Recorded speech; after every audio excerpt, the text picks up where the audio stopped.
इस फार्म ਨੂੰ ਅਸੀਂ ਅਕਤੂਬਰ 2018 ਦੇ ਵਿੱਚ ਸ਼ੁਰੂ ਕੀਤਾ ਸੀ। ਉਦੋਂ ਜਦੋਂ ਅਸੀਂ ਸਟਾਰਟ ਕੀਤਾ ਤਾਂ ਸਾਡੇ ਜਿਹੜੇ ਮੈਂਬਰ ਸੀਗੇ ਉਹ ਤਕਰੀਬਨ 42 ਮੈਂਬਰ ਸਾਡੇ ਬਣੇ ਸੀਗੇ। ਪਰ ਜਿਹੜੇ ਸਾਡੇ ਓਨਰ ਹੈਗੇ ਆ ਉਹ ਘਰੋਂ ਪਹਿਲਾਂ ਹੀ ਬਹੁਤ ਰੱਜੇ ਪੁੱਜੇ ਹੋਏ ਆ। ਉਹਨਾਂ ਨੇ ਸਾਨੂੰ ਕਿਹਾ ਵੀ ਜਦ ਤੱਕ ਤੁਸੀਂ ਖੁਦ ਨਹੀਂ ਕਹੋਗੇ ਅਸੀਂ ਇਸ ਪ੍ਰੋਜੈਕਟ ਨੂੰ ਨਹੀਂ ਚਲਾਉਣਾ, ਮੈਂ ਤੁਹਾਨੂੰ ਮਨਾ ਨਹੀਂ ਕਰਾਂਗਾ। 10 ਸਾਲ 12 ਸਾਲ 15 ਸਾਲ ਔਰ ਬਹੁਤੇ ਮੈਂਬਰ ਉਹਦੇ ਵਿੱਚੋਂ ਡਾਕਟਰਸ ਹੈ, PGI ਤੋਂ, ਮੈਕਸ ਤੋਂ, ਫੋਰਟਿਸ ਤੋਂ, 16 ਸੈਕਟਰ ਤੋਂ, 32 ਸੈਕਟਰ ਤੋਂ ਬਹੁਤੇ ਜਿਹੜੇ ਡਾਕਟਰਸ ਹੈਗੇ ਆ। ਕੁਛ ਚਾਰਟਰਡ ਅਕਾਊਂਟੈਂਟ ਸਾਡੇ ਨਾਲ ਰਲੇ ਹੋਏ ਆ, ਕੁਛ CA ਸਾਡੇ ਨਾਲ ਰਲੇ ਹੋਏ ਆ। ਸਾਡਾ ਜਿਹੜਾ ਮੇਨ ਮੰਤਵ ਸੀਗਾ ਉਹ ਇਹ ਸੀਗੀ ਵੀ ਅਸੀਂ ਕੋਈ ਕੈਮੀਕਲ ਫਰਟੀਲਾਈਜ਼ਰ ਜਾਂ ਕੋਈ ਵੀ ਕੈਮੀਕਲ ਜਿਹੜੀ ਹੈ ਪੈਸਟੀਸਾਈਡ ਜਿਹੜਾ ਹੈਗਾ ਉਹ ਆਪਣੇ ਖੇਤ ਦੇ ਵਿੱਚ ਨਾ ਵਾੜੀਏ। ਇੱਕ ਗਰੁੱਪ ਬਣਾਇਆ ਹੋਇਆ ਕੋਆਰਡੀਨੇਟਰ ਗਰੁੱਪ ਅਸੀਂ ਉਹਨੂੰ ਕਹਿੰਦੇ ਆ। ਉਹ ਗਰੁੱਪ ਦੇ ਵੀ ਸਾਡੇ 10 ਮੈਂਬਰ ਜਿਹੜੇ ਹੈਗੇ ਆ ਕੋਆਰਡੀਨੇਟ ਕਰਦੇ ਆ ਔਰ ਬਾਕੀ ਦੇ ਸਾਰੇ ਮੈਂਬਰ ਉਹਨਾਂ 'ਤੇ ਪੂਰਾ ਭਰੋਸਾ ਰੱਖਦੇ ਆ। ਅਸੀਂ ਫਾਰਮ ਦੇ ਉੱਤੇ 5 ਤੋਂ 6 ਮੈਂਬਰ ਜਿਹੜੇ ਹੈਗੇ ਆ ਅਸੀਂ ਵਾਲੰਟਰਲੀ ਇੱਥੇ ਆ ਕੇ ਸਰਵਿਸ ਦਿੰਦੇ ਆ। ਸ਼ਹਿਰਾਂ ਵਾਲੇ ਥੋੜੇ ਜਿਹੇ ਨਾ ਟੈਰਸ ਗਾਰਡਨਿੰਗ ਤੱਕ ਸੀਮਿਤ ਰਹਿ ਜਾਂਦੇ ਆ, ਪਰ ਤੁਸੀਂ ਉਹਨੂੰ ਵਧਾ ਕੇ ਖੇਤਾਂ ਤੱਕ ਲੈ ਕੇ ਆਏ ਹੋ। ਉਹ ਵੀ ਕੀਤਾ, ਘਰ 'ਚ ਵੀ ਸ਼ੌਂਕ ਪੂਰਾ ਕੀਤਾ। ਪਹਿਲਾਂ ਜੌਬ ਇਸੇ ਲਈ ਛੱਡੀ ਕਿ ਜਿਹੜੀ એનર્ਜੀ ਬਚੀ ਆ ਉਹ 10 ਸਾਲ ਦੀ ਬਚਾ ਕੇ ਇੱਥੇ ਲਗਾਉਣ ਲਈ ਜੌਬ ਛੱਡੀ ਆ। ਸਾਡੇ ਆਪਣੇ ਮੈਂਬਰਸ ਇੱਦਾਂ ਦੇ ਬਹੁਤ ਹੈ ਵੀ ਉਹ ਕਹਿੰਦੇ ਆ ਵੀ ਦਿੱਖ ਨਹੀਂ ਹੈਗੀ। ਅਸੀਂ ਉਹਨਾਂ ਨੂੰ ਬਹੁਤ ਸਮਝਾਉਣ ਦੀ ਕੋਸ਼ਿਸ਼ ਕਰਦੇ ਹਾਂ ਕਿ ਦਿੱਖ ਆਰਗੈਨਿਕ ਦਿੱਖ ਕਦੇ ਵੀ ਨਹੀਂ ਹੋਏਗੀ। ਆਰਗੈਨਿਕ ਸਬਜ਼ੀ ਹੋਈ ਹੈ ਜਿਹਦੀ ਦਿੱਖ ਨਹੀਂ ਹੈ। ਔਰ ਇਹ 'ਚੋਂ ਡ੍ਰੌਪ ਪਾਣੀ ਜਿਹੜਾ ਗਿਰਦਾ ਰਹਿੰਦਾ ਹੈਗਾ ਔਰ ਡ੍ਰੌਪ ਪਾਣੀ ਜਿਹੜੇ ਉਹ 'ਤੇ ਬੈਠ ਕੇ ਮੱਖੀ ਜਿਹੜੀ ਹੈ ਉਹਨੂੰ ਸਿਪ ਕਰਦੀ ਰਹਿੰਦੀ ਹੈਗੀ ਹੈ। ਖਾਸ ਕਰਕੇ ਗਰਮੀਆਂ ਦੇ ਵਿੱਚ ਇਸ ਦੀ ਬਹੁਤ ਜ਼ਰੂਰਤ ਪੈਂਦੀ ਹੈ। ਤਕਰੀਬਨ 40 ਵੈਰਾਈਟੀਜ਼ ਦੇ 500 ਦਰਖਤ ਜਿਹੜੇ ਆ ਅਸੀਂ ਇੱਥੇ ਫਰੂਟ ਟਰੀਜ਼ ਜਿਹੜੇ ਆ ਲਗਾਏ ਹੋਏ ਆ। ਇਸ ਕੰਮ ਦੇ ਵਿੱਚ ਸ਼ਾਮਲ ਹੋ ਕੇ ਸਾਨੂੰ ਪਤਾ ਲੱਗਿਆ ਕਿ ਕਿਸਾਨ ਬਹੁਤ ਸੱਚਾ ਹੈਗਾ। ਇੰਨੀ ਮਿਹਨਤ ਕਰਨ ਦੇ ਬਾਵਜੂਦ ਵੀ ਇੰਨੀਆਂ ਖਾਦਾਂ ਪਾ ਕੇ ਵੀ ਜੇ ਉਹਨਾਂ ਦਾ ਕੁਝ ਨਹੀਂ ਬਣਦਾ, ਅਸੀਂ ਬਗੈਰ ਖਾਦਾਂ ਦੇ ਵੀ ਸਾਨੂੰ ਇੰਨੀ ਦਿੱਕਤ ਆ ਰਹੀ ਹੈ, ਉਹ ਖਾਦਾਂ ਪਾ ਕੇ ਵੀ ਉਹਨਾਂ ਨੂੰ ਉਨੀ ਦਿੱਕਤ ਆਉਂਦੀ ਹੋਣੀ ਹੈ। ਵਿਜ਼ਨ ਪੰਜਾਬ TV ਦੇਖ ਰਹੇ ਸਾਰੇ ਦਰਸ਼ਕਾਂ ਨੂੰ ਕਰਨਵੀਰ ਸਿੰਘ ਵੱਲੋਂ ਪਿਆਰ ਭਰੀ ਸਤਿ ਸ਼੍ਰੀ ਅਕਾਲ ਜੀ ਲੈ ਕੇ ਹਾਜ਼ਰ ਪ੍ਰੋਗਰਾਮ ਆਂਦਾਤਾ। ਤੇ ਅੱਜ ਮੈਂ ਹੋਇਆ ਪਿੰਡ ਕਹਿ ਦਈਏ ਕਾਦੀ ਮਾਜਰਾ, ਜਿਹੜਾ ਕਰਾਲੀ ਤੋਂ ਜੋ ਬੱਦੀ ਨੂੰ ਰਾਹ ਜਾਂਦਾ ਚੰਡੀਗੜ੍ਹ PGI ਨੂੰ, ਉਸ ਰੋਡ ਉੱਤੇ ਪਿੰਡ ਹੈ। ਖਾਸੀਅਤ ਇਹ ਹੈ ਕਿ ਇੱਥੇ ਇੱਕ ਕਮਿਊਨਿਟੀ ਜਿਹੜੀ ਹੈ ਆਰਗੈਨਿਕ ਖੇਤੀ ਕਰਦੀ ਹੈ। ਪੰਜਾਬ ਦੇ ਵਿੱਚ ਅਕਸਰ ਕਈ ਕਿਸਾਨ ਨੇ ਜਿਹੜੇ ਜੈਵਿਕ ਖੇਤੀ ਵੱਲ ਤਾਂ ਮੁੜੇ ਨੇ, ਪਰ ਇਹ ਇੱਕ ਵੱਖਰੀ ਤਰੀਕੇ ਦੀ ਐਗਜ਼ਾਮਪਲ ਹੈ ਕਿ ਇੱਕ ਕਮਿਊਨਿਟੀ ਦੇ ਵੱਲੋਂ ਇਕੱਠੇ ਹੋ ਕੇ ਇੱਕ ਗਰੁੱਪ ਬਣਾ ਕੇ ਜਿਹੜੀ ਲੈਂਡ ਆ ਉਹ ਲੀਜ਼ 'ਤੇ ਲਈ ਹੋਈ ਹੈ ਅਤੇ ਉੱਥੇ ਉਹ ਫੈਮਲੀਆਂ ਜਿਹੜੀਆਂ ਨੇ ਉਹ ਖੇਤੀ ਕਰਦੀਆਂ ਨੇ। ਅਤੇ ਤੁਸੀਂ ਦੇਖ ਸਕਦੇ ਕਿ ਬੋਰਡ ਲੱਗਿਆ ਮਾਡਲ ਆਰਗੈਨਿਕ ਫਾਰਮ। ਤਾਂ ਵਾਕਈ ਇਹ ਇੱਕ ਤਰੀਕੇ ਦਾ ਮਾਡਲ ਹੈ ਪੰਜਾਬ ਦੀ ਕਿਸਾਨੀ ਦੇ ਲਈ, ਕਿਉਂਕਿ ਬਦਲਦੇ ਵਕਤ ਦੇ ਨਾਲ ਜਿਹੜੀ ਹੁਣ ਲੋਕ ਸੁਚੇਤ ਹੋ ਗਏ ਨੇ ਕਿ ਭਾਈ ਆਪਾਂ ਖੇਤਾਂ ਦੇ ਵਿੱਚ ਜ਼ਹਿਰ ਨਾ ਪਾਈਏ, ਕਿਉਂਕਿ ਇਹਦੇ ਨਾਲ ਬਿਮਾਰੀਆਂ ਵੱਧ ਰਹੀਆਂ ਨੇ। ਤਾਂ ਕਾਫੀ ਕਿਸਾਨ ਹੈ ਜਿਹੜੇ ਉਹ ਜੈਵਿਕ ਖੇਤੀ ਵੱਲ ਮੁੜੇ ਨੇ। ਪਰ ਗੱਲ ਇਹ ਹੈ ਕਿ ਜਦੋਂ ਤੁਸੀਂ ਖੇਤੀ ਕਰਦੇ ਹੋ ਤਾਂ ਤੁਹਾਡਾ ਇੱਕ ਮਕਸਦ ਇਹ ਵੀ ਹੁੰਦਾ ਕਿ ਉਹਦੇ ਵਿੱਚੋਂ ਆਮਦਨ ਹੋਵੇ। ਪਰ ਇਹ ਜਿਹੜਾ ਪੂਰਾ ਅੱਜ ਪੈਟਰਨ ਜਿਹਦੇ ਬਾਰੇ ਤੁਹਾਡੇ ਨਾਲ ਗੱਲਬਾਤ ਕਰਨੀ ਹੈ, ਟੋਟਲੀ ਸਭ ਇਹਨਾਂ ਚੀਜ਼ਾਂ ਤੋਂ ਵੱਖਰਾ।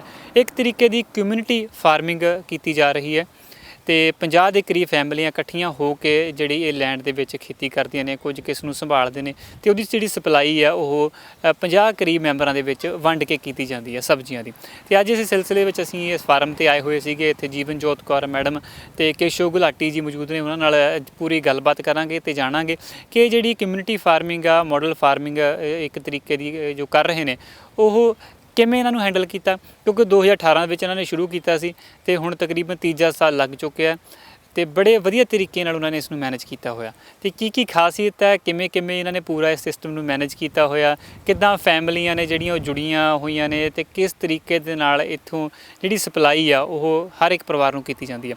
ਤੋ ਇੱਧਰ ਤੁਸੀਂ ਫਾਰਮ 'ਤੇ ਇੱਕ ਵਾਰ ਆਪਾਂ ਤੁਹਾਨੂੰ ਦਿਖਾ ਦਈਏ ਕਿ ਬੜਾ ਸੋਹਣਾ ਜਿਹੜਾ ਫਾਰਮ ਬਣਾਇਆ ਹੋਇਆ। ਬਸ ਮੇਨ ਦਿੱਕਤ ਇਹੀ ਹੁੰਦੀ ਹੈ ਕਿ ਜਿਹੜੀ ਆਰਗੈਨਿਕ ਖੇਤੀ ਉਹਦੇ ਵਿੱਚ ਨਦੀਨਾਂ ਦੀ ਜਿਹੜੀ ਬੜੀ ਸਮੱਸਿਆ ਹੁੰਦੀ ਹੈ। ਪਰ ਫਿਰ ਵੀ ਜੇਕਰ ਤੁਸੀਂ ਨਦੀਨਾਂ ਨਾਲ ਪਿਆਰ ਤਾਂ ਕਰ ਸਕਦੇ ਹੋ, ਇਹ ਤੋਂ ਚੰਗਾ ਕਿ ਜ਼ਹਿਰਾਂ ਨੂੰ ਨਫ਼ਰਤ ਕਰੋ। ਨਦੀਨ ਤੁਹਾਨੂੰ ਮਾਰਦੇ ਨਹੀਂ, ਪਰ ਜ਼ਹਿਰਾਂ ਤੁਹਾਨੂੰ ਮਾਰ ਦਿੰਦੀਆਂ ਨੇ। ਭਾਵੇਂ ਇਹ ਜ਼ਹਿਰਾਂ ਨਦੀਨਾਂ ਨੂੰ ਖਤਮ ਕਰਨ ਲਈ ਵਰਤੀਆਂ ਜਾਂਦੀਆਂ ਨੇ, ਪਰ ਆਉਣ ਵਾਲੇ ਸਮੇਂ ਦੇ ਵਿੱਚ ਜਿਸ ਤਰ੍ਹਾਂ ਦੇ ਹੁਣ ਹਾਲਾਤ ਨੇ, ਲੱਗਦਾ ਇਹ ਜ਼ਹਿਰਾਂ ਹੁਣ ਬੰਦੇ ਨੂੰ ਖਤਮ ਕਰਦੀਆਂ ਜਾ ਰਹੀਆਂ ਨੇ, ਨਦੀਨਾਂ ਨੂੰ ਘੱਟ ਖਤਮ ਕਰਦੀਆਂ ਨੇ। ਸੋ ਵੱਖ-ਵੱਖ ਤਰੀਕੇ ਦੀ ਜਿਹੜੀ ਇੱਥੇ ਇਹਨਾਂ ਨੇ ਮੇਨ ਜਿਹੜਾ ਉਹ ਸਬਜ਼ੀਆਂ ਉਗਾਉਂਦੇ ਨੇ। ਸੋ ਉਹਦੇ ਬਾਰੇ ਗੱਲਬਾਤ ਕਰਦੇ ਹਾਂ ਤੇ ਪੂਰਾ ਫਾਰਮ ਤੁਹਾਨੂੰ ਦਿਖਾਉਂਦੇ ਹਾਂ। ਆਜੋ ਚੱਲੀਏ।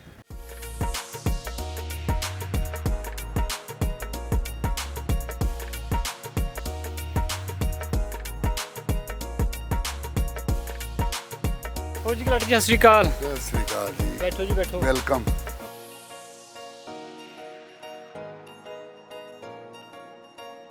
ਤੇ ਗੁਲਾਟੀ ਜੀ, ਪਿਆਰ ਭਰੀ ਸਤਿ ਸ਼੍ਰੀ ਅਕਾਲ ਜੀ ਤੇ ਸਵਾਗਤ ਕਰਦੇ ਹਾਂ ਪ੍ਰੋਗਰਾਮ ਅੰਨਦਾਤਾ ਵਿੱਚ ਜੀ। ਤੁਹਾਡਾ ਵੀ ਸਵਾਗਤ ਹੈ ਜੀ ਕਰਮਜੀਤ ਜੀ ਸਾਡੇ ਫਾਰਮ ਤੇ। ਤੇ ਗੁਲਾਟੀ ਜੀ, ਅਕਸਰ ਇਹ ਜਿਵੇਂ ਅਸੀਂ ਇੰਟਰਵਿਊ ਕਰਦੇ ਹਾਂ ਨਾ, ਬਹੁਤੇ ਕਿਸਾਨਾਂ ਦੇ ਜਾਈਦਾ ਤਾਂ ਆਰਗੈਨਿਕ ਖੇਤੀ ਕਰਦੇ ਹਾਂ, ਜੋ ਪੰਜਾਬ 'ਚ ਹੁਣ ਬੜਾ ਹੀ ਇੱਕ ਵਧੀਆ ਬਦਲ ਹੈ। ਪਰ ਜਿਹੜੀ ਖੇਤੀ ਹੈ ਕਿਸਾਨ ਕਰਦੇ ਨੇ ਪੈਸੇ ਲਈ, ਵੀ ਆਪਾਂ ਦੇਖੋ ਜੀ, ਕਿਉਂਕਿ ਉਪਜੀਵਕਾ ਦਾ ਸਾਧਨ ਤਾਂ ਦੇਖੋ ਮਾਇਆ ਹੀ ਹੈ ਜੀ। ਤੇ ਜਦੋਂ ਮੈਂ ਤੁਹਾਡੀ ਬਾਰੇ ਸੁਣਿਆ ਤੇ ਤੁਸੀਂ ਕਿਵੇਂ ਸਿਸਟਮ ਬਣਾਇਆ ਹੋਇਆ, ਤਾਂ ਬੜੀ ਇੱਕ ਅਲੱਗ ਜੀ ਚੀਜ਼ ਆ ਜਿਹੜੀ ਜੀ। ਪੰਜਾਬ ਦੇ ਵਿੱਚ ਮੈਂ ਤਾਂ ਕਿਤੇ ਦੇਖੀ ਨਹੀਂ ਹੈਗੀ। ਜੀ ਕਿਉਂਕਿ ਮਾਡਰਨ ਫਾਰਮਿੰਗ ਦੇ ਨਾਂ 'ਤੇ ਤੁਸੀਂ ਆਪਣਾ ਸੰਸਥਾ ਚਲਾ ਰਹੇ ਹੋ 2018 ਤੋਂ, ਜੀ ਤੇ ਫੈਮਿਲੀ 'ਚ ਤੁਸੀਂ ਮਤਲਬ ਮੈਂਬਰ ਬਣੇ ਹੋਏ ਹੋ, ਤੇ ਕੋਈ ਕਿਸਾਨ ਜਿਹੜਾ ਤੁਸੀਂ ਮਤਲਬ ਫਾਰਮਿੰਗ ਕਰਦੇ ਹੋ, ਪਰ ਉਹਦੇ ਵਿੱਚ ਇੱਕ ਤਰੀਕੇ ਦੇ ਨਹੀਂ ਬੇਸਿਸ 'ਚੋਂ ਪੈਸੇ ਕਮਾਉਣੇ ਆ। ਜੀ। ਤੇ ਇਹ ਕੀ ਮਾਡਲ ਕੀ ਹੈ, ਇਹਦੇ ਬਾਰੇ ਸਾਡੇ ਦਰਸ਼ਕਾਂ ਨਾਲ ਸਾਂਝ ਪਾਓ। ਕਦ ਤੋਂ ਤੁਸੀਂ ਇਹਨੂੰ ਵਧੀਆ ਤਰੀਕੇ ਨਾਲ ਰਨ ਕਰਦੇ ਆ ਰਹੇ ਹੋ ਤੇ ਕਿਵੇਂ ਇਹ ਸਬੱਬ ਬਣਿਆ? ਇਸ ਤਰ੍ਹਾਂ ਹੈ ਕਰਨਵੀਰ ਜੀ, ਇਹ ਜਿਹੜਾ ਫਾਰਮ ਹੈਗਾ ਅਸੀਂ ਇੱਕ ਕਮਿਊਨਿਟੀ ਬੇਸਡ ਫਾਰਮ ਜਿਹੜਾ ਹੈਗਾ ਇਹ ਬਣਾਇਆ। ਇਸ ਦੇ ਵਿੱਚ ਜਿਹੜੇ ਹੈ ਅਰਬਨ ਏਰੀਏ ਤੋਂ ਜਿਹੜੇ ਮੈਂਬਰਸ ਹੈਗੇ ਆ ਸਾਡੇ ਬਣੇ ਹੋਏ ਆ, ਜਿਹੜੇ ਤਕਰੀਬਨ ਇਸ ਵੇਲੇ ਜਿਹੜੇ ਆ 50 ਮੈਂਬਰ ਹੈਗੇ ਆ। ਇਸ ਫਾਰਮ ਨੂੰ ਅਸੀਂ ਅਕਤੂਬਰ 2018 ਦੇ ਵਿੱਚ ਸ਼ੁਰੂ ਕੀਤਾ ਸੀ। ਜੀ। ਉਦੋਂ ਜਦੋਂ ਅਸੀਂ ਸਟਾਰਟ ਕੀਤਾ ਤਾਂ ਸਾਡੇ ਜਿਹੜੇ ਮੈਂਬਰ ਸੀਗੇ ਉਹ ਤਕਰੀਬਨ 42 ਮੈਂਬਰ ਸਾਡੇ ਬਣੇ ਸੀਗੇ, ਜਿਹੜੇ ਕਿ ਚਾਹੁੰਦੇ ਸੀ ਕਿ ਉਹਨਾਂ ਨੂੰ ਆਰਗੈਨਿਕ ਸਬਜ਼ੀਆਂ ਜਿਹੜੀਆਂ ਹੈਗੀਆਂ ਖਾਣ ਨੂੰ ਮਿਲਣ।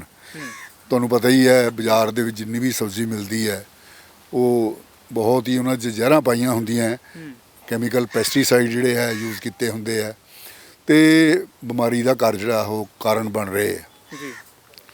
ਬਹੁਤ ਸਾਰੇ ਮੈਂਬਰ ਇਹ ਚਾਹੁੰਦੇ ਸੀਗੇ ਕਿ ਅਸੀਂ ਰਲ ਕੇ ਅਸੀਂ ਇੱਕ ਫਾਰਮ ਮੇਨਟੇਨ ਕਰੀਏ ਜਿਹਦੇ ਵਿੱਚ ਅਸੀਂ ਆਪ ਸਬਜ਼ੀਆਂ ਲਗਾਈਏ, ਤਾਂ ਕਿ ਭਰੋਸੇ ਦੇ ਨਾਲ ਸਾਨੂੰ ਜਿਹੜੀ ਹੈ ਆਰਗੈਨਿਕ ਜਿਹੜੀ ਸਬਜ਼ੀ ਹੈਗੀ ਹੈ ਉਹ ਖਾਣ ਨੂੰ ਮਿਲੇ। ਜੀ। ਇਹੀ ਕਾਰਨ ਸੀ ਇਸ ਪ੍ਰੋਜੈਕਟ ਨੂੰ ਚਲਾਉਣ ਦਾ। ਤੇ ਇਹ ਪ੍ਰੋਜੈਕਟ ਬਾਰੇ ਸਾਨੂੰ ਦੱਸੋ ਵੀ ਕਿੰਨੇ ਕੁ ਮੈਂਬਰ ਨੇ, ਕਿਵੇਂ ਤੁਸੀਂ ਇਹਨੂੰ ਰਨ ਕਰ ਰਹੇ ਹੋ, ਕੌਣ ਇਹ 'ਚ ਖੇਤੀ ਕਰਦਾ, ਤੇ ਕਿਵੇਂ ਤੁਸੀਂ ਜਿਹੜੇ ਫੈਮਲੀਆਂ ਤੱਕ ਚੀਜ਼ ਨੂੰ ਪਹੁੰਚਾਉਂਦੇ ਹੋ, ਉਹਦੇ ਬਾਰੇ ਸਾਨੂੰ ਇੱਕ ਪਤਾ ਜਿਹਾ ਲੱਗ ਜਾਵੇ ਵੀ ਕੀ ਸਿਸਟਮ ਕੀ ਹੈ।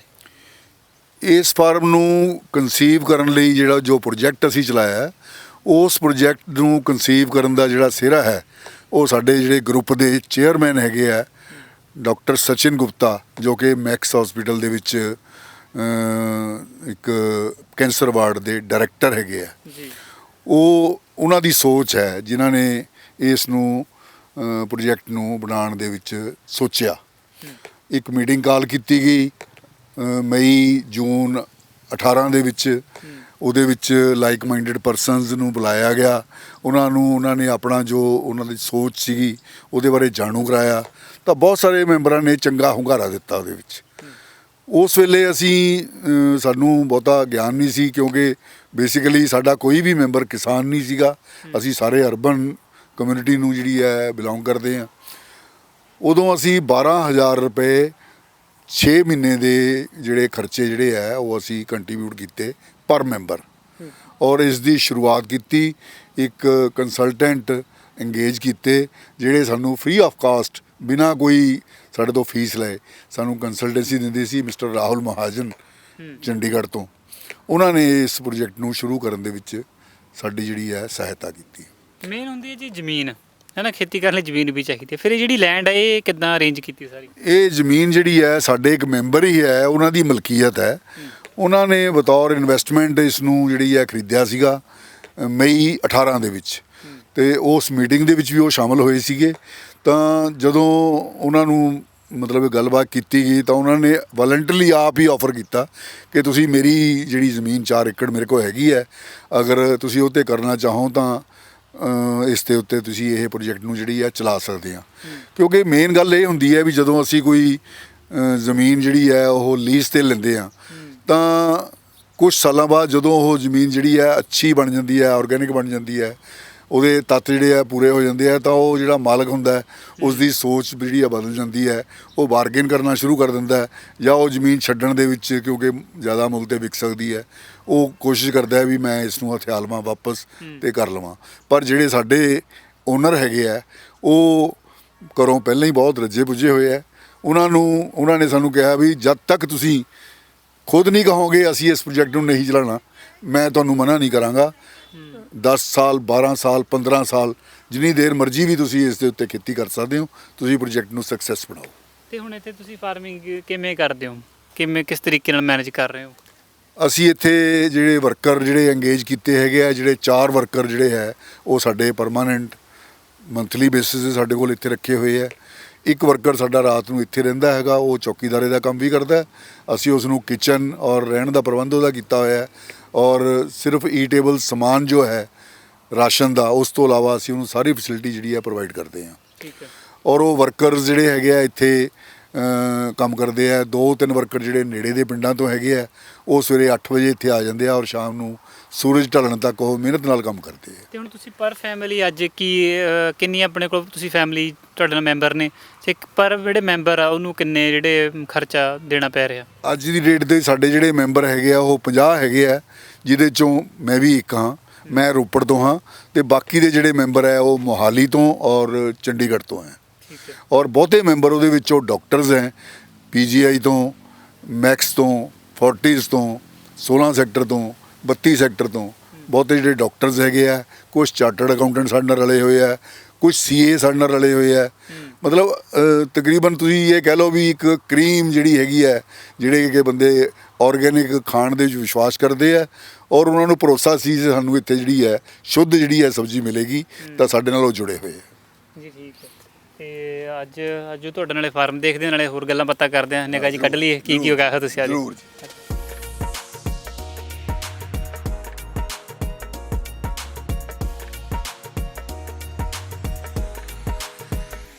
ਤੇ ਗੁਲਾਟੀ ਜੀ ਗੱਲ ਇਹ ਹੈ ਵੀ ਜਦੋਂ ਤੁਸੀਂ ਆਰਗੈਨਿਕ ਖੇਤੀ ਕਰਦੇ ਹੋ ਨਾ, ਤਾਂ ਉਹ ਜਿਵੇਂ ਟੋਟਲੀ ਉਹ ਤੋਂ ਇੱਕ ਦੂਜੇ ਤੋਂ ਵੱਖਰੀ ਹੁੰਦੀ ਹੈ ਜੀ। ਵੀ ਤੁਸੀਂ ਦੇਖੋ ਜ਼ਹਿਰਾਂ ਨਹੀਂ ਪਾਉਣੀਆਂ, ਜੀ। ਤੇ ਜ਼ਹਿਰਾਂ ਜਦੋਂ ਪਾਉਂਦੇ ਨਹੀਂ ਫਿਰ ਦੇਖ ਲਓ ਵੀ ਕੱਖ ਜਿਹੜਾ ਆ ਉਹਨੂੰ ਤਾਂ ਨਾ ਤੁਸੀਂ ਦੋਸਤ ਬਣਾਉਣਾ ਪੈਂਦਾ। ਤੁਹਾਡੀ ਗੱਲ ਬਿਲਕੁਲ ਸਹੀ ਉਹਦਾ ਤਾਂ ਹੈ। ਯਾਰੀ ਲਾਉਣੀ ਪੈਂਦੀ ਹੈ। ਬਿਲਕੁਲ ਸਹੀ ਹੈ ਤੁਹਾਡੀ ਗੱਲ। ਤੇ ਫਿਰ ਉਹ ਤੋਂ ਬਿਨਾਂ ਸਾਨੂੰ ਦੱਸੋ ਵੀ ਇਹ ਦੇਖੋ ਉਹ ਇਹ ਤਾਂ ਤੁਸੀਂ ਦੱਸਤਾ ਵੀ ਫੈਮਿਲੀਜ਼ ਹੈਗੀਆਂ, ਤੁਸੀਂ ਇਕੱਠੇ ਹੋ ਕੇ ਕਰਦੇ ਹੋ, ਤਾਂ ਗੱਲ ਹੁੰਦੀ ਹੈ ਵੀ ਇਕੱਠੇ ਵੀ ਹੋਇਆ ਜਾ ਸਕਦਾ, ਪਰ ਜਿਹੜਾ ਖੇਤੀ ਕੰਮ ਆ ਇਹ ਤਾਂ ਇੱਕ ਸ਼ੌਂਕ ਦਾ ਤੇ ਮਿਹਨਤ ਦਾ ਕੰਮ ਜੀ। ਤੇ ਇਹਨੂੰ ਮੈਨੇਜ ਕਰਨਾ ਵੀ ਬੜਾ ਔਖਾ। ਫਿਰ ਤੁਸੀਂ ਇਸ ਪੂਰੀ ਖੇਤੀ ਨੂੰ ਜਿਹੜੀ ਪ੍ਰੋਡਕਸ਼ਨ ਕਰਦੇ ਹੋ ਉਹਨੂੰ ਕਿੱਦਾਂ ਮੈਨੇਜ ਕਰਦੇ ਹੋ? ਰੇਹਾਂ ਸਪਰੇਹਾਂ ਦਾ, ਖਾਦਾਂ ਦਾ, ਉਹ ਕਿਵੇਂ ਖੇਤ ਸਬਜ਼ੀਆਂ ਦਾ ਕਰਦੇ ਹੋ? ਤੇ ਆ ਜਿਹੜਾ ਸਿਸਟਮ ਬਣਾਇਆ ਇਹਦੇ ਬਾਰੇ ਸਾਨੂੰ ਜਾਣਕਾਰੀ ਦਿਓ। ਸਾਡਾ ਜਿਹੜਾ ਮੇਨ ਮੰਤਵ ਸੀਗਾ ਉਹ ਇਹ ਸੀਗੀ ਵੀ ਅਸੀਂ ਕੋਈ ਕੈਮੀਕਲ ਫਰਟੀਲਾਈਜ਼ਰ ਜਾਂ ਕੋਈ ਵੀ ਕੈਮੀਕਲ ਜਿਹੜੀ ਹੈ ਪੈਸਟੀਸਾਈਡ ਜਿਹੜਾ ਹੈਗਾ ਉਹ ਆਪਣੇ ਖੇਤ ਦੇ ਵਿੱਚ ਨਾ ਵਾੜੀਏ। ਜੀ। ਉਸ ਨੂੰ ਮੱਦੇਨਜ਼ਰ ਰੱਖਦੇ ਹੋਏ ਅਸੀਂ ਜਿਹੜਾ ਹੈਗਾ ਸਭ ਤੋਂ ਪਹਿਲਾਂ ਇਹ ਸਾਡੇ ਇਧਰਲੇ ਪਾਸੇ ਬਾਇਓਡਾਈਜਸਟਰ ਬਣਿਆ ਹੋਇਆ ਹੈ। ਇਹ ਬਾਇਓਡਾਈਜਸਟਰ ਦੇ ਵਿੱਚ ਅਸੀਂ ਜਿਹੜੀ ਹੈ ਉਹ ਜਿਹੜੀ ਹੈ ਕੈਮੀਕਲ ਤੋਂ ਬਗੈਰ ਗੋਬਰ ਤੋਂ ਔਰ ਯੂਰਿਨ ਤੋਂ ਔਰ ਉਹਦੇ ਵਿੱਚ ਗੁੜ ਜਲ ਅੰਮ੍ਰਿਤ ਤਿਆਰ ਕਰਦੇ ਹਾਂ। ਔਰ ਦੂਜੇ ਜਿਹੜਾ ਇਹ ਸਾਈਡ ਦੇ ਉੱਤੇ ਖਾਨਾ ਬਣਿਆ ਹੋਇਆ ਹੈ, ਇਹਦੇ ਵਿੱਚ ਅਸੀਂ ਜਿਹੜੀ ਹੈ ਉਹ ਕੌੜੇ ਪੱਤਿਆਂ ਤੋਂ ਆਰਗੈਨਿਕ ਪੈਸਟੀਸਾਈਡ ਅਸੀਂ ਆਪਣੇ ਖੁਦ ਤਿਆਰ ਕਰਦੇ ਹਾਂ, ਕਿਉਂਕਿ ਇਹ ਬੇਸਿਕ ਲੋੜ ਹੈ ਆਰਗੈਨਿਕ ਖੇਤੀ ਦੇ ਵਿੱਚ। ਸ਼ੁਰੂਆਤ ਜਦੋਂ ਕਰਨੀ ਹੈ ਸਭ ਤੋਂ ਪਹਿਲਾਂ ਇਹਦੀ ਜ਼ਰੂਰਤ ਸਾਨੂੰ ਪੈਂਦੀ ਹੈ। ਜੀ ਜੀ। ਇਹ ਤਾਂ ਕਿਉਂਕਿ ਸਬਜ਼ੀਆਂ ਦੇਖੋ ਖਾਦ ਤੋਂ ਬਿਨਾਂ ਤਾਂ ਹੁੰਦੀ ਹੀ ਨਹੀਂ ਹੈ ਨਾ। ਜੀ। ਉਹ ਤੋਂ ਅੱਗੇ ਫਿਰ ਜਿਹੜਾ ਤੁਸੀਂ ਇੱਧਰ ਆਹ ਮੈਂ ਦਿਖਾਓ ਇੱਧਰ ਜੀ, ਇਹ ਜਿਹੜੀ ਚੀਜ਼ ਤਿਆਰ ਕੀਤੀ ਹੋਈ ਇਹਦਾ ਕੀ ਫਾਇਦਾ? ਇਹ ਸਾਡਾ ਜਿਹੜਾ ਹੈਗਾ ਇਹ ਅਸੀਂ ਇੱਥੇ ਸੈਨੀਟਾਈਜ਼ਰ ਯੂਨਿਟ ਕਹਿੰਦੇ ਆ ਇਸ ਨੂੰ। ਇਹ ਸੈਨੀਟਾਈਜ਼ਰ ਯੂਨਿਟ ਸਾਨੂੰ ਇਸ ਕਰਕੇ ਬਣਾਉਣਾ ਪਿਆ ਕਿਉਂਕਿ ਇਹ ਚੁੱਲ੍ਹੇ ਅਸੀਂ ਜਿਹੜੇ 4 ਜਿਹੜੇ ਚੁੱਲ੍ਹੇ ਬਣਾਏ ਆ, ਇਹ ਚੁੱਲ੍ਹਿਆਂ ਦੇ ਵਿੱਚ ਜਦੋਂ ਅਸੀਂ ਕੋਈ ਪੈਸਟੀਸਾਈਡ ਤਿਆਰ ਬੋਇਲ ਕਰਕੇ ਕਰਨਾ ਹੁੰਦਾ, ਜਿਸ ਤਰ੍ਹਾਂ ਨਿੰਮ ਦਾ ਪਾਣੀ, ਅੱਕ ਦਾ ਪਾਣੀ ਜਾਂ ਧਤੂਰੇ ਦਾ ਪਾਣੀ, ਉਹ ਅਸੀਂ ਪੱਤੇ ਜਿਹੜੇ ਆ ਪਾਣੀ ਦੇ ਵਿੱਚ ਪਾ ਕੇ ਡਰਮ ਦੇ ਪਾ ਕੇ ਇਹਨਾਂ 'ਚ ਬੋਇਲ ਕਰਦੇ ਹਾਂ। ਨਰਸਰੀ ਦੇ ਵਿੱਚ ਮਿੱਟੀ ਜਿਹੜੀ ਅਸੀਂ ਪਾਣੀ ਹੁੰਦੀ ਆ ਉਸ ਨੂੰ ਅਸੀਂ ਸਟਰਲਾਈਜ਼ ਕਰਨ ਵਾਸਤੇ ਡਰਮਾਂ ਦੇ ਵਿੱਚ ਅਸੀਂ ਮਿੱਟੀ ਜਿਹੜੀ ਆ ਪਾ ਕੇ ਉਸ ਨੂੰ ਸਟੀਮ ਦੇ ਨਾਲ ਸਟਰਲਾਈਜ਼ ਕਰਦੇ ਹਾਂ, ਤਾਂ ਕਿ ਉਹਦੇ ਵਿੱਚ ਕੋਈ ਜਿਹੜੀ ਹੈ ਫੰਗਸ ਜਾਂ ਵਾਇਰਸ ਜਿਹੜੀ ਹੈ ਉਹ ਨਾ ਐਂਟਰ ਹੋ ਸਕੇ ਔਰ ਸਾਡੀ ਨਰਸਰੀ ਜਿਹੜੀ ਹੈ ਉਹ ਵਧੀਆ ਤਰੀਕੇ ਨਾਲ ਜਿਹੜੀ ਹੈ ਤਿਆਰ ਹੋ ਸਕੇ। ਕਿ ਇਹਦੀ ਫਿਰ ਇਹ ਜਿਹੜੀ ਸਾਰੀਆਂ ਗੱਲਾਂ ਬਾਤਾਂ ਨੇ, ਕਿਵੇਂ ਤੁਸੀਂ ਕਿਸੇ ਪਹਿਲਾਂ ਸੰਸਥਾ ਨਾਲ ਜੁੜੇ ਹੋਏ ਹੋ ਜਿੱਥੋਂ ਇਹ ਸਾਰਾ ਕੁਝ ਸਿੱਖਿਆ, ਕਿਉਂਕਿ ਜਿਹੜੀ ਆਰਗੈਨਿਕ ਦਾ ਹਰ ਦਿਨ ਮਤਲਬ ਖੇਤੀ ਸਿੱਖਣ ਨੂੰ ਹੁੰਦਾ, ਇਹਨੂੰ ਫਿਰ ਤੁਸੀਂ ਕਿੱਦਾਂ ਉਹ ਕਰ ਰਹੇ ਹੋ? ਜਿਵੇਂ ਤੁਸੀਂ ਦੱਸਿਆ ਵੀ ਤੁਹਾਡਾ ਸੰਬੰਧ ਖੇਤੀ ਨਾਲ ਕੋਈ ਨਹੀਂ ਸੀ, ਸਾਰੇ ਤੁਸੀਂ ਜਿਹੜੇ ਮੈਂਬਰ ਹੋ ਅਰਬਨ ਸ਼ਹਿਰੀ ਤੋਂ ਬਿਲੋਂਗ ਕਰਦੇ ਹੋ, ਖੇਤੀ ਨਾਲ ਤੁਹਾਡਾ ਦੂਰ ਨੇੜੇ ਦਾ ਕੋਈ ਰਾਬਤਾ ਨਹੀਂ ਹੈਗਾ, ਫਿਰ ਇਹ ਕਿੱਦਾਂ ਚੀਜ਼ਾਂ ਸਿੱਖੀਆਂ, ਕਿਵੇਂ ਸਬੱਬ ਕਿਵੇਂ ਬਣਿਆ? ਇਸ ਤਰ੍ਹਾਂ ਸੀ ਵੀ ਸਨ 14 'ਚ ਮੈਂ ਰਿਟਾਇਰ ਹੋਇਆ ਤੇ ਉਸ ਤੋਂ ਬਾਅਦ ਦਿਮਾਗ ਦੇ ਵਿੱਚ ਇਹ ਗੱਲ ਆਈ ਵੀ ਬਾਜ਼ਾਰ ਦੇ ਵਿੱਚ ਜੋ ਫਸਲ ਮਿਲ ਰਹੀ ਹੈ, ਸਬਜ਼ੀ ਮਿਲ ਰਹੀ ਹੈ, ਜੋ ਦਾਲਾਂ ਮਿਲ ਰਹੀਆਂ ਹਨ, ਉਹ ਜਿਹੜੀਆਂ ਹੈ ਉਹ ਬਹੁਤ ਹੀ ਜ਼ਹਿਰ ਉਹਨਾਂ 'ਚ ਹੁੰਦਾ ਹੈਗਾ ਤੇ ਬਹੁਤ ਬਿਮਾਰੀਆਂ ਜਿਹੜੀਆਂ ਫੈਲ ਰਹੀਆਂ, ਵੀ ਕਿਉਂ ਨਾ ਜਿਹੜਾ ਇਦਾਂ ਦਾ ਕੋਈ ਕੰਮ ਕੀਤਾ ਜਾਵੇ ਕਿ ਅਸੀਂ ਆਪਣੀ ਲੋੜ ਅਨੁਸਾਰ ਆਪਣੀ ਜੋਗੀ ਜਿਹੜੀ ਹੈ ਸਬਜ਼ੀ ਅਸੀਂ ਆਰਗੈਨਿਕ ਪੈਦਾ ਕਰੀਏ। ਗੱਲ ਇਹ ਹੈ ਜੀ, ਕਈ ਵਾਰ ਗੱਲ ਜਦੋਂ ਆਪਾਂ ਇਕੱਠੇ ਹੋ ਕੇ ਕੰਮ ਕਰਦੇ ਆ ਨਾ, ਤਾਂ ਆਪਸ 'ਚ ਲੰਮੇ ਸਮੇਂ ਲਈ ਰਾਬਤਾ ਰੱਖਣਾ, ਇੱਕ ਦੂਜੇ ਦੇ ਪ੍ਰਤੀ ਉਹ ਜੀ ਜਿਹੜਾ ਵਿਸ਼ਵਾਸ ਆ ਬਣਾ ਕੇ ਰੱਖਣਾ ਕੰਮ ਨੂੰ ਲੈ ਕੇ ਬੜਾ ਔਖਾ ਹੋ ਜਾਂਦਾ। ਤਾਂ ਫਿਰ ਇਹਦੇ ਵਿੱਚ ਕਈ ਮੈਂਬਰ ਤੋਂ ਮਤਲਬ ਦੂਰ ਵੀ ਜਾਂਦੇ ਹੋਣਗੇ, ਤਾਂ ਇਹ ਚੀਜ਼ਾਂ ਦਾ ਫਿਰ ਸਾਰਾ ਕੋਈ ਇੱਕ ਬੰਦਾ ਹੈ ਜਿਹੜੇ ਚੀਜ਼ ਨੂੰ ਮੈਨੇਜ ਕਰਦਾ? ਜਾਂ ਤੁਸੀਂ ਕੋਈ ਜਿਵੇਂ 50 ਮੈਂਬਰ ਤੁਸੀਂ ਦੱਸਿਆ ਨਾ ਬਣਾਏ ਹੋਏ ਨੇ, ਪਰ 50 ਦੇ ਵਿੱਚੋਂ 5-6 ਕੀ ਹੋਣਗੇ ਜਿਹੜੇ ਚੀਜ਼ ਦਾ ਪੂਰਾ ਜਿਹੜਾ ਧਿਆਨ ਰੱਖਣਾ ਹੋਣਗੇ, ਕਿਉਂਕਿ ਦੇਖੋ ਪੈਸੇ ਵੀ ਲਾਉਣੇ ਆ, ਕੰਮ ਮੇਨ ਤਾਂ ਮੁੱਦਾ ਆ ਕੇ ਪੈਸੇ ਤੇ ਹੋ ਜਾਂਦਾ, ਤਾਂ ਉਹ ਚੀਜ਼ ਨੂੰ ਤੁਸੀਂ ਕਿੱਦਾਂ ਇੱਕ ਦੂਜੇ ਦੇ ਯਕੀਨ ਦੇ ਤੌਰ ਤੇ ਇਹਨੂੰ ਚਲਾ ਰਹੇ ਹੋ? ਸਾਡੇ ਜਿੰਨੇ ਵੀ ਮੈਂਬਰ ਹੈਗੇ ਆ ਉਹ ਬਹੁਤ ਲਾਇਲ ਮੈਂਬਰ ਹੈਗੇ ਆ। 2018 ਤੋਂ ਤਕਰੀਬਨ 32 ਤੋਂ 35 ਮੈਂਬਰ ਜਿਹੜੇ ਆ 2018 ਤੋਂ ਹੀ ਸਾਡੇ ਨਾਲ ਚੱਲ ਰਹੇ ਆ। ਉਹਨਾਂ ਨੂੰ ਸਾਡੀ ਜਿਹੜੀ ਅਸੀਂ ਇੱਕ ਗਰੁੱਪ ਬਣਾਇਆ ਹੋਇਆ, ਕੋਆਰਡੀਨੇਟਰ ਗਰੁੱਪ ਅਸੀਂ ਉਹਨੂੰ ਕਹਿੰਦੇ ਆ, ਉਹ ਗਰੁੱਪ ਦੇ ਵੀ ਸਾਡੇ 10 ਮੈਂਬਰ ਜਿਹੜੇ ਹੈਗੇ ਆ ਕੋਆਰਡੀਨੇਟ ਕਰਦੇ ਆ, ਔਰ ਬਾਕੀ ਦੇ ਸਾਰੇ ਮੈਂਬਰ ਉਹਨਾਂ ਤੇ ਪੂਰਾ ਭਰੋਸਾ ਰੱਖਦੇ ਆ। ਠੀਕ ਹੈ। ਸਾਰੇ ਡਿਸੀਜ਼ਨ ਖਰਚਾ ਕਰਨ ਦੇ, ਫਸਲ ਲਗਾਉਣ ਦੇ, ਕਿੰਨੀ ਲਗਾਣੀ ਹੈ, ਕਿੰਨੀ ਨਹੀਂ ਲਗਾਣੀ, ਕਿਹੜੀ ਲਗਾਣੀ ਹੈ, ਕਿਹੜੀ ਨਹੀਂ ਲਗਾਣੀ, ਉਹ ਫੈਸਲਾ ਜਿਹੜੀ ਹੈ ਉਹ ਸਾਡੀ ਕੋਆਰਡੀਨੇਟਰ ਕਮੇਟੀ ਕਰਦੀ ਹੈ, ਔਰ ਉਹ ਕੋਆਰਡੀਨੇਟਰ ਕਮੇਟੀ ਜਿਹੜੀ ਹੈ ਉਸ ਅੱਗੇ ਜਿਹੜੀ ਹੈ ਉਸ ਨੂੰ ਚਲਾਉਂਦੀ ਹੈ। ਅਸੀਂ ਫਾਰਮ ਦੇ ਉੱਤੇ 5 ਤੋਂ 6 ਮੈਂਬਰ ਜਿਹੜੇ ਹੈਗੇ ਆ ਅਸੀਂ ਵਾਲੰਟਰਲੀ ਇੱਥੇ ਆ ਕੇ ਸਰਵਿਸ ਦਿੰਦੇ ਹਾਂ। ਮੈਂ ਖੁਦ ਜਿਹੜਾ ਹਫਤੇ 2 ਵਾਰੀ ਇੱਥੇ ਆਉਂਦਾ। 10 ਡਿਊਟੀਆਂ ਵੰਡੀਆਂ ਹੋਈਆਂ ਨੇ, ਡਿਊਟੀਆਂ ਵੰਡੀਆਂ ਹੋਈਆਂ, ਔਰ ਫਾਈਨੈਂਸ ਦਾ ਕੰਮ ਕੋਈ ਹੋਰ ਦੇਖਦਾ ਹੈ, ਪਰਚੇਜ਼ ਦਾ ਕੰਮ ਕੋਈ ਹੋਰ ਦੇਖਦਾ ਹੈ, ਇਸ ਤਰ੍ਹਾਂ ਹੀ ਮੈਂਬਰਸ ਦੇ ਨਾਲ ਰਾਬਤਾ ਜਿਹੜਾ ਕੰਮ ਕਰਨਾ ਹੈ ਉਹ ਹੋਰ ਕੋਈ ਮੈਂਬਰ ਦੇਖਦਾ ਹੈ। ਉਹ ਕੋਆਰਡੀਨੇਟਰ ਗਰੁੱਪ ਦਾ ਜਿਹੜਾ ਇੱਕ ਕੰਮ ਹੈਗਾ ਉਹ ਰਲ ਮਿਲ ਕੇ ਜਿਹੜਾ ਅਸੀਂ ਇਹ ਫਾਰਮ ਨੂੰ ਜਿਹੜਾ ਮੇਨਟੇਨ ਕਰ ਰਹੇ। ਤੇ ਕਿੰਨੀਆਂ ਹੁਣ ਤੁਸੀਂ ਜਿਵੇਂ ਹਰ ਸਾਲ ਫਿਰ ਸਬਜ਼ੀਆਂ ਸਪਲਾਈ ਕਰੀ ਜਾਂਦੇ ਹੋ ਪੂਰੇ ਗਰੁੱਪ ਦੇ ਵਿੱਚ, ਕਿ ਕੁਝ ਕੁ ਮਹੀਨੇ ਦਾ ਸੋਕਾ ਵੀ ਜਰਨਾ ਪੈਂਦਾ? ਉਹ ਤਾਂ ਦੇਖੋ ਕੁਦਰਤ ਹੈ ਜੀ, ਕੁਦਰਤ ਜਿਹੜੀ ਹੈ ਬਹੁਤ ਮਹਾਨ ਹੈਗੀ ਹੈ, ਪਰ ਸਾਡਾ ਜਿਹੜੀ 3 ਸਾਲਾਂ ਦੇ ਵਿੱਚ ਜੋ ਸਾਡਾ ਐਕਸਪੀਰੀਅੰਸ ਹੈ ਉਹ ਇਹ ਹੈਗਾ ਕਿ 15 ਦਸੰਬਰ ਤੋਂ ਲੈ ਕੇ 31 ਜਨਵਰੀ ਤੱਕ ਸਾਡੀ ਜਿਹੜੀ ਸਬਜ਼ੀ ਥੋੜ੍ਹੀ ਜਿਹੀ ਘਟ ਜਾਂਦੀ ਹੈ। ਨਾਰਮਲ ਜੋ ਅਸੀਂ ਭੇਜਦੇ ਹਾਂ ਉਹ ਨਹੀਂ ਅਸੀਂ ਭੇਜ ਪਾਉਂਦੇ, ਅਤੇ ਉਸ ਤੋਂ ਬਾਅਦ ਬਰਸਾਤ ਦੇ ਦਿਨਾਂ ਵਿੱਚ ਜੂਨ 15 ਤੋਂ ਲੈ ਕੇ 31 ਜੁਲਾਈ ਤੱਕ ਥੋੜ੍ਹਾ ਜਿਹਾ ਪੀਰੀਅਡ ਜਿਹੜਾ ਸ਼ਾਰਟੇਜ ਆ ਜਾਂਦੀ ਹੈ। ਪਰ ਐਵਰੇਜ ਜਿਹੜੀ ਸਾਡੀ ਹੈਗੀ ਹੈ ਉਹ 5 ਤੋਂ 6 ਕਿਲੋ ਸਾਰੀਆਂ ਸਬਜ਼ੀਆਂ ਦਾ ਟੋਟਲ ਵੇਟ ਅਸੀਂ ਆਪਣੇ ਮੈਂਬਰਸ ਨੂੰ ਪਰ ਮੈਂਬਰ ਪਰ ਵੀਕ ਘਰ ਸਪਲਾਈ ਕਰ ਰਹੇ ਹਾਂ।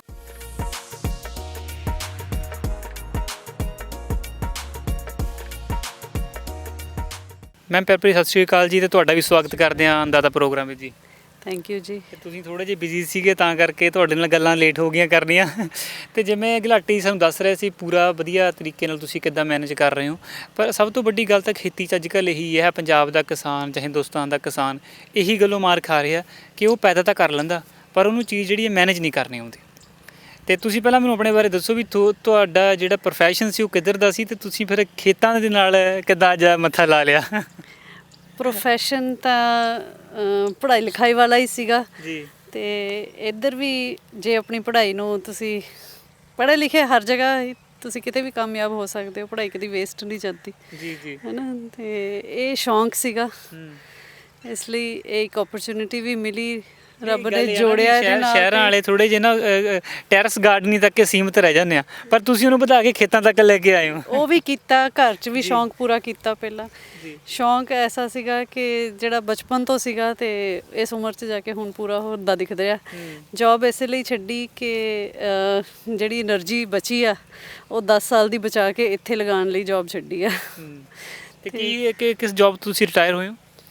ਜੀ ਮੈਂ ਲਾਇਬ੍ਰੇਰੀਅਨ ਦੀ ਜੌਬ ਕਰਦੀ ਸੀ ਪੀਜੀਆਈ ਦੇ ਵਿੱਚ ਮੈਂ ਜੌਬ ਕਰਦੀ ਸੀ। ਮੈਂ 27 ਸਾਲ ਜੌਬ ਕੀਤੀ ਹੈ। ਵੋਲੰਟਰੀ ਰਿਟਾਇਰਮੈਂਟ ਲਈ ਹੈ, ਵੀਆਰਐਸ ਲਈ ਹੈ ਮੈਂ। ਹਾਂਜੀ। ਤੇ ਫਿਰ ਇਹ ਇੱਧਰ ਤੁਹਾਡਾ ਕਿੱਦਾਂ ਸਬੱਬ ਬਣਿਆ ਖੇਤੀਬਾੜੀ ਨਾਲ ਜੁੜਨ ਦਾ, ਗਰੁੱਪ 'ਚ ਆਉਣ ਦਾ ਕਿੱਦਾਂ ਸਬੱਬ ਬਣਿਆ?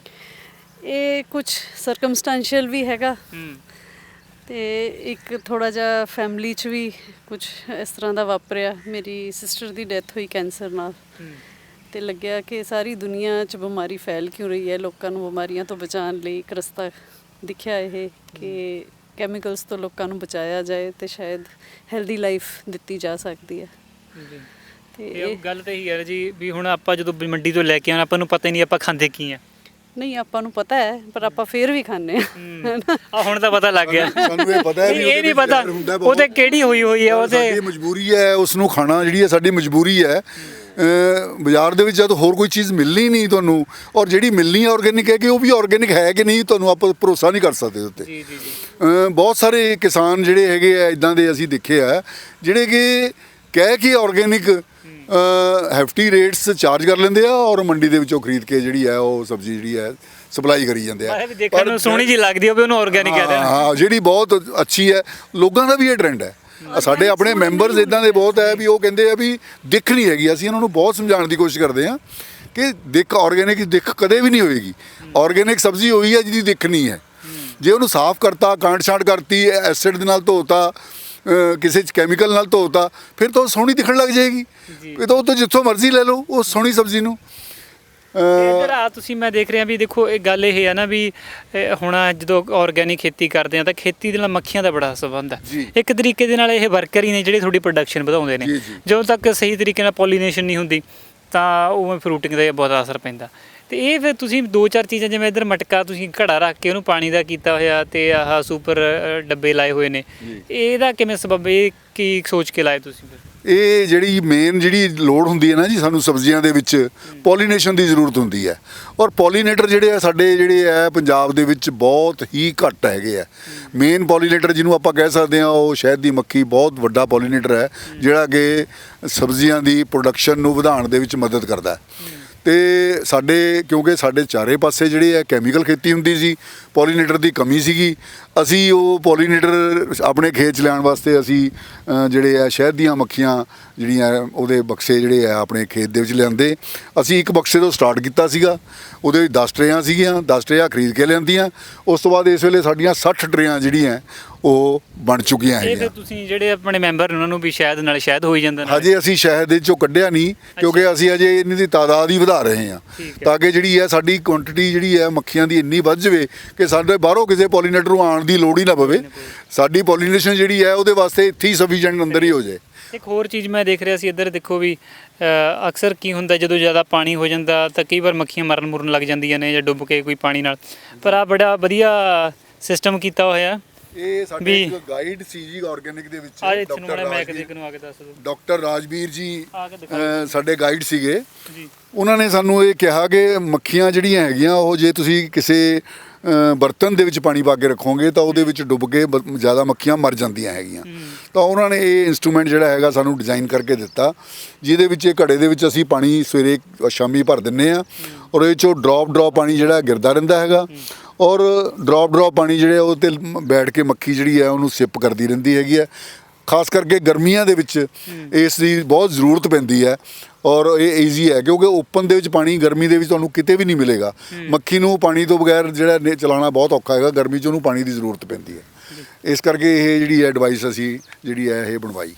ਆਜੋ ਜੀ ਉੱਧਰ ਨੂੰ ਬਾਕੀ ਦੇਖੀ ਕੱਢੀ ਕਿਹੜਾ। ਚਲੋ ਤੇ ਗੁਲਾਟੀ ਜੀ ਜਿਵੇਂ ਕਹਦੀ ਫਰੂਟ ਟਰੀ ਵੀ ਤੁਸੀਂ ਇੱਥੇ ਕਾਫੀ ਦਰਖਤ ਲਾਏ ਹੋਏ ਨੇ ਤੇ ਇੱਧਰ ਆਪਾਂ ਕੇਲਾ ਦੇਖ ਸਕਦੇ ਹਾਂ, ਬੜਾ ਸੋਹਣਾ ਜਿਹੜਾ ਤੁਸੀਂ ਕੇਲੇ ਦੇ ਬੂਟੇ ਲੱਗੇ ਹੋਏ ਨੇ ਤੇ ਬਹੁਤ ਸੋਹਣਾ ਫਲ ਆਇਆ ਹੋਇਆ।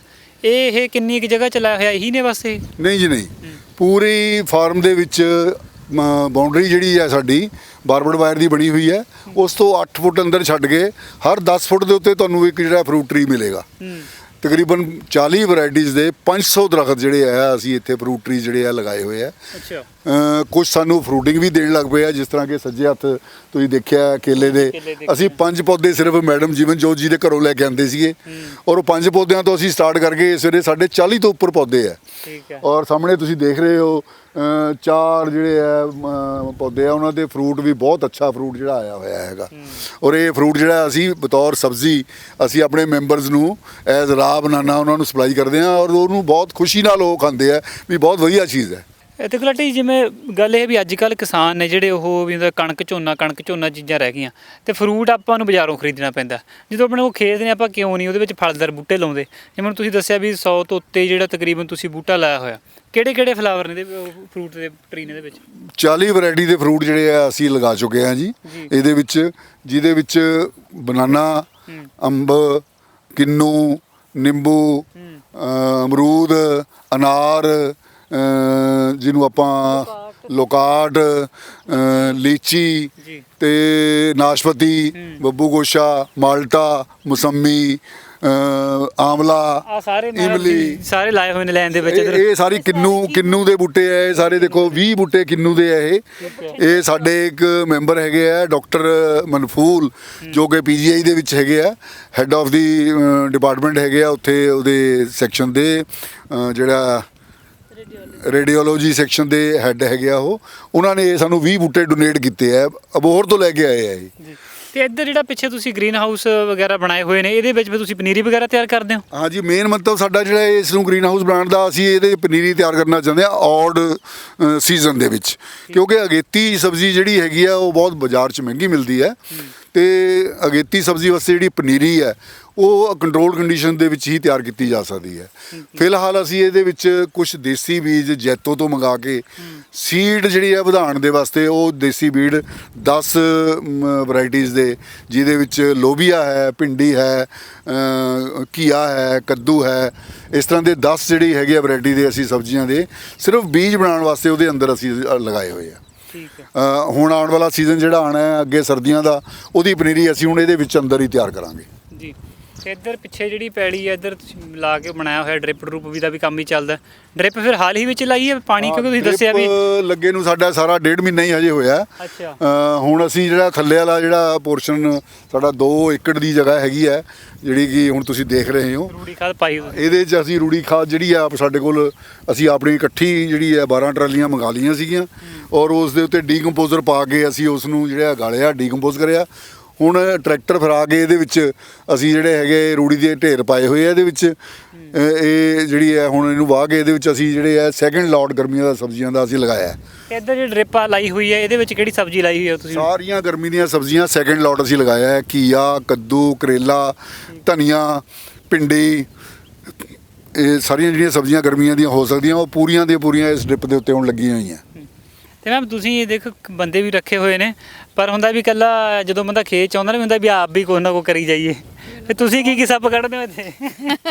ਨਹੀਂ, ਮੈਨੂੰ ਤਾਂ ਸ਼ੌਂਕ ਹੈਗਾ ਖੁਦ ਆ ਕੇ ਆਪਣੀ ਜਿਹੜੀ ਲੈ ਕੇ ਜਾਣ ਵਾਲਾ ਸ਼ੇਅਰ ਹੁੰਦਾ ਤੋੜ ਕੇ ਲੈ ਕੇ ਜਾਣ ਦਾ ਆਪਣਾ ਹੀ ਮਜ਼ਾ। ਅੱਛਾ। ਘਰ ਡਿਲੀਵਰ ਤਾਂ ਸਾਰਿਆਂ ਦੇ ਹੋ ਜਾਂਦੀ ਹੈ, ਮੈਨੂੰ ਹੁੰਦਾ ਕਿ ਮੈਂ ਆਪਣੀ ਸਬਜ਼ੀ ਆਪ ਤੋੜ ਕੇ ਲੈ ਕੇ ਜਾਵਾਂ। ਤੁਹਾਡੀ ਫਿਰ ਕਿੰਨੇ ਦਿਨ ਡਿਊਟੀ ਹੁੰਦੀ ਹੈ ਵੀਕਲੀ? ਨਹੀਂ, ਵੀਕਲੀ ਡਿਊਟੀ ਕੋਈ ਨਹੀਂ ਹੁੰਦੀ, ਪਰ ਮੈਂ ਆਪਣੀ ਚੋਇਸ ਨਾਲ 2 ਦਿਨ ਆਉਂਦੀ ਹਾਂ। ਅੱਛਾ, 2 ਦਿਨ ਰੱਖੇ ਹੁੰਦੇ ਨੇ। ਉਹੀ ਹੈ ਨਾ ਕੰਮ ਵੰਡ ਕੇ ਤਰੀਕੇ ਨਾਲ ਜਾਂ ਕਰ ਕੰਮ ਜਿਹੜਾ ਵਾਲੰਟਰੀ ਕਰ ਰਹੇ ਆ, ਸਾਨੂੰ ਇਹਦੇ ਕੋਈ ਮਿਹਨਤਾਨਾ ਨਹੀਂ ਮਿਲਦਾ ਹੈਗਾ, ਅਸੀਂ ਤਾਂ ਆਪਣੇ ਵੱਲੋਂ ਖਰਚ ਕਰਕੇ ਸਿਰਫ ਆਉਂਦੇ ਹਾਂ। ਅਸੀਂ ਸਾਡਾ ਮੰਤਵ ਸਿਰਫ ਇੱਕੋ ਹੈ ਵੀ ਚਲੋ ਚਾਹੇ 40-50 ਫੈਮਿਲੀ ਸਾਡੇ ਨਾਲ ਜੁੜੀਆਂ ਹੋਈਆਂ, ਜੇ ਉਹਨਾਂ ਨੂੰ ਜਿਹੜੀ ਹੈ ਉਹ ਜ਼ਹਿਰ ਮੁਕਤ ਸਬਜ਼ੀ ਜੇ ਮਿਲ ਰਹੀ ਹੈ ਤਾਂ ਸਾਨੂੰ ਦਿਲੋਂ ਖੁਸ਼ੀ ਹੁੰਦੀ ਹੈ ਜੀ।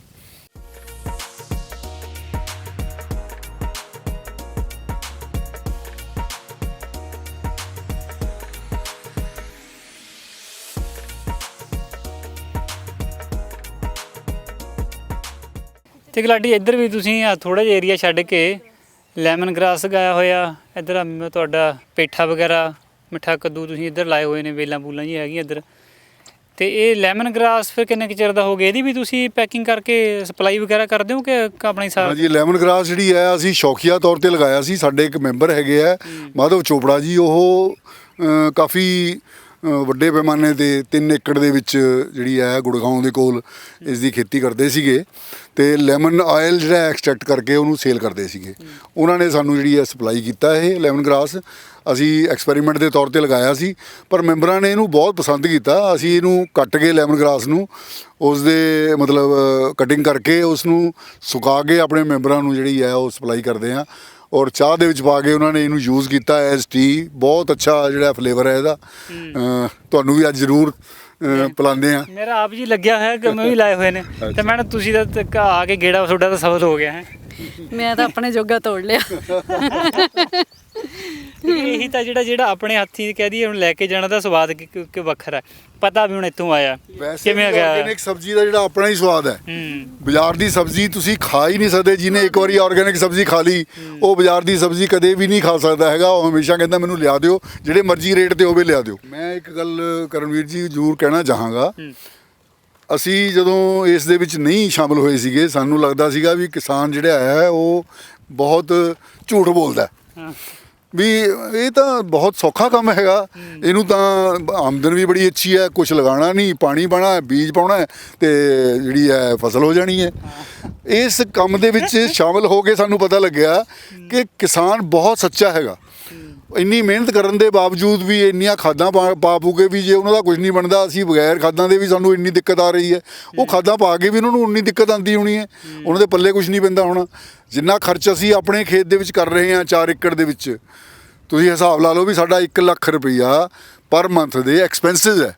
ਠੀਕ ਹੈ। ਤੇ ਮੇਰਾ ਖਿਆਲ ਹੈ ਵੀ ਕੋਈ ਵੀ ਕਿਸਾਨ ਜਿਹੜਾ ਹੈ 1 ਲੱਖ ਰੁਪਈਆ ਐਕਸਪੈਂਸਿਸ ਜਿਹੜਾ ਹੈਗਾ ਉਹ ਨਹੀਂ ਕਰ ਸਕਦਾ ਸਾਲ ਦੇ।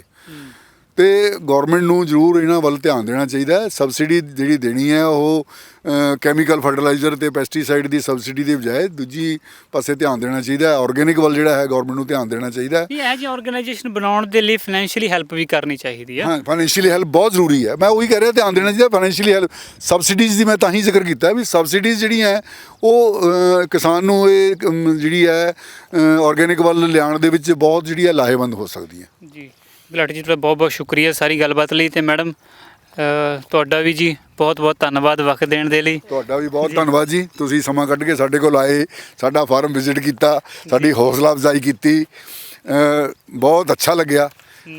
ਤੁਹਾਡਾ ਇੰਟਰਸਟ ਦੇਖ ਕੇ ਵੀ ਤੁਸੀਂ ਜਿਹੜੀ ਹੈ ਖੇਤੀਬਾੜੀ ਦੇ ਵਿੱਚ ਇੰਟਰਸਟ ਲੈਂਦੇ ਹੋ ਔਰ ਸਿਰਫ ਖੇਤੀਬਾੜੀ ਦੇ ਉੱਤੇ ਹੀ ਜਿਹੜੀਆਂ ਵੀਡੀਓਜ਼ ਬਣਾ ਕੇ ਜਿਹੜੀਆਂ ਲੋਕਾਂ ਨੂੰ ਅਵੇਅਰ ਕਰਦੇ ਹੋ। ਮੈਂ ਇਹ ਵੀ ਚਾਹਾਂਗਾ ਵੀ ਤੁਹਾਡੇ ਥਰੂ ਇਹ ਮੈਸੇਜ ਦੇਣਾ ਚਾਹਾਂਗਾ, ਜਿਹੜੇ ਅਰਬਨ ਕਮਿਊਨਿਟੀਜ਼ ਜਿਹੜੇ ਬੰਦੇ ਹੈਗੇ ਜਿਹੜੇ ਅਫੋਰਡ ਕਰ ਸਕਦੇ ਆ ਉਹਨਾਂ ਨੂੰ ਹੈਲਪ ਕਰਨੀ ਚਾਹੀਦੀ ਹੈ, ਕਿਸਾਨਾਂ ਨੂੰ ਮਾਲੀ ਤੌਰ 'ਤੇ ਵੀ ਔਰ ਇਮੋਸ਼ਨਲੀ ਵੀ ਉਹਨਾਂ ਤੋਂ ਉਹ ਡਾਇਰੈਕਟ ਜਿਹੜੀ ਹੈ ਉਹਨਾਂ ਤੋਂ ਚੀਜ਼ ਖਰੀਦਣ, ਬਾਜ਼ਾਰ ਜਾਣ ਦੀ ਬਜਾਏ ਜਿਹੜੀ FPOs ਬਣੀਆਂ ਹੋਈਆਂ ਜਾਂ ਛੋਟੇ ਕਿਸਾਨ ਛੋਟੇ ਖੋਖੇ ਲਗਾਉਂਦੇ ਆ ਜਾਂ ਥੋੜੀ ਜਗ੍ਹਾ ਦੇ ਉੱਤੇ ਸਬਜ਼ੀ ਵੇਚਦੇ ਆ ਤਾਂ ਉਹਨਾਂ ਤੋਂ ਲੈਣੀ ਚਾਹੀਦੀ ਹੈ, ਉਹਨਾਂ ਨੂੰ ਅਡਾਪਟ ਕਰਨਾ ਚਾਹੀਦਾ, ਉਹਨਾਂ ਦੀ ਮਦਦ ਕਰਨੀ ਚਾਹੀਦੀ। ਜੀ ਗੁਲਾਟੀ ਜੀ ਬਹੁਤ ਬਹੁਤ ਤੁਹਾਡਾ ਸ਼ੁਕਰੀਆ, ਸਮਾਂ ਦੇਣ ਦੇ ਲਈ ਬਹੁਤ ਬਹੁਤ ਧੰਨਵਾਦ ਜੀ। ਥੈਂਕ ਯੂ ਜੀ। ਸੋ ਇਸ ਸਨ ਸਾਡੇ ਨਾਲ ਜੀਵਨਜੋਤ ਮੈਮ ਤੇ ਗੁਲਾਟੀ ਜੀ, ਜਿਨ੍ਹਾਂ ਨੇ ਇਸ ਜਿਹੜੀ ਆਰਗੇਨਾਈਜੇਸ਼ਨ ਮਾਡਲ ਇੱਕ ਤਰੀਕਾ ਹੈ ਮਾਡਲ ਆਰਗੈਨਿਕ ਫਾਰਮਿੰਗ ਦਾ ਜੋ ਅੱਜ ਲੋੜ ਹੈ ਬਦਲਦੇ ਵਕਤ ਦੇ ਬਾਰੇ ਸਾਡੇ ਨਾਲ ਸਾਂਝ ਪਾਈ ਹੈ ਕਿ ਕਿਵੇਂ ਤੁਸੀਂ ਜਿਹੜੀ ਆਪਣੀ ਪ੍ਰੋਡਕਸ਼ਨ ਨੂੰ ਉਹ ਸਿੱਧਾ ਜਿਹੜਾ ਕੰਜ਼ਿਊਮਰ ਤੱਕ ਲੈ ਕੇ ਜਾ ਸਕਦੇ ਹੋ। ਭਾਵੇਂ ਇਹਨਾਂ ਵੱਲੋਂ ਇੱਕ ਗਰੁੱਪ ਬਣਾ ਕੇ ਉਸ ਦੇ ਵਿੱਚ ਖੁਦ ਹੀ ਤਰੀਕੇ ਨਾਲ ਵਲੰਟਰੀ ਤੌਰ 'ਤੇ ਖੇਤੀ ਕੀਤੀ ਜਾ ਰਹੀ ਹੈ, ਪਰ ਜੇਕਰ ਇਸ ਨੂੰ ਲਾਰਜ ਸਕੇਲ 'ਤੇ ਕੀਤਾ ਜਾਵੇ, ਕਹਿਣ ਤੋਂ ਮਤਲਬ ਹੈ ਕਿ ਜੇਕਰ ਕਿਸਾਨ ਫੈਮਲੀਆਂ ਅਡਾਪਟ ਕਰਕੇ ਉਹਨੂੰ ਪਤਾ ਹੋਵੇ ਵੀ ਸਾਡੀ ਜਿਹੜੀ ਪ੍ਰੋਡਕਸ਼ਨ ਆ ਉਹ ਇਹਨਾਂ ਫੈਮਲੀ ਨੂੰ ਜਾਣੀ ਆ ਤਾਂ ਉਹ ਖੇਤੀ ਨੂੰ ਕਾਮਯਾਬ ਕਰ ਸਕਦਾ। ਕਿਉਂਕਿ ਆਰਗੈਨਿਕ ਖੇਤੀ ਉੱਤੇ ਮਿਹਨਤ ਹੀ ਬਹੁਤ ਜ਼ਿਆਦਾ ਆਉਂਦੀ ਆ ਅਤੇ ਇਹ ਮੰਡੀ ਵਾਲਾ ਸੌਦਾ ਤਾਂ ਹੈ ਹੀ ਨਹੀਂ, ਕਿਉਂਕਿ ਇਹਨੂੰ ਮੰਡੀ 'ਚ ਆਪਾਂ ਜਾ ਕੇ ਨਹੀਂ ਵੇਚ ਸਕਦੇ। ਤਾਂ ਇੱਕ ਤਰੀਕੇ ਨਾਲ ਭਾਵੇਂ ਛੋਟੇ ਪੱਧਰ ਤੋਂ ਸ਼ੁਰੂ ਕੀਤਾ ਜਾਵੇ, ਪਰ ਸ਼ੁਰੂਆਤ ਹੋਣੀ ਜ਼ਰੂਰੀ ਆ ਕਿ ਖੇਤ ਦੇ ਵਿੱਚੋਂ ਜਿਹੜੀ ਫਰੈਸ਼ ਜਿਹੜੀ ਤਾਜ਼ਾ ਸਬਜ਼ੀ ਆ ਉਹ ਕਿਵੇਂ ਜਿਹੜੇ ਖਪਤਕਾਰ ਤੱਕ ਘਰ ਦੀ ਰਸੋਈ ਤੱਕ ਪਹੁੰਚ ਕੀਤੀ ਜਾ ਸਕਦੀ ਹੈ। ਸੋ ਉਮੀਦ ਕਰਦਾ ਦਰਸ਼ਕਾਂ ਨੇ ਇਸ ਜਾਣਕਾਰੀ ਕਿਸਾਨਾਂ ਦੇ ਲਈ ਅਤੇ ਹੋਰ ਵੀਰਾਂ ਦੇ ਲਈ ਲਾਹੇਵੰਦ ਹੋਵੇਗੀ। ਸੋ ਇਸੇ ਤਰ੍ਹਾਂ ਇੱਕ ਹੋਰ ਅੰਦਾਤਾ ਪ੍ਰੋਗਰਾਮ ਦੇ ਵਿੱਚ ਇੱਕ ਹੋਰ ਸਫਲ ਕਿਸਾਨ ਦੇ ਨਾਲ ਤੁਹਾਡੀ ਮੁਲਾਕਾਤ ਕਰਾਵਾਂਗੇ। ਜਦ ਤੱਕ ਮੈਨੂੰ ਕਰਨਵੀਰ ਸਿੰਘ ਨੂੰ ਦਿਓ ਇਜਾਜ਼ਤ। ਤੁਸੀਂ ਬਣੇ ਰਹੋ ਵਿਜ਼ਨ ਪੰਜਾਬ ਦੇ ਨਾਲ, ਹਰ ਕਦਮ ਤੁਹਾਡੇ ਨਾਲ। ਸਤਿ ਸ਼੍ਰੀ ਅਕਾਲ।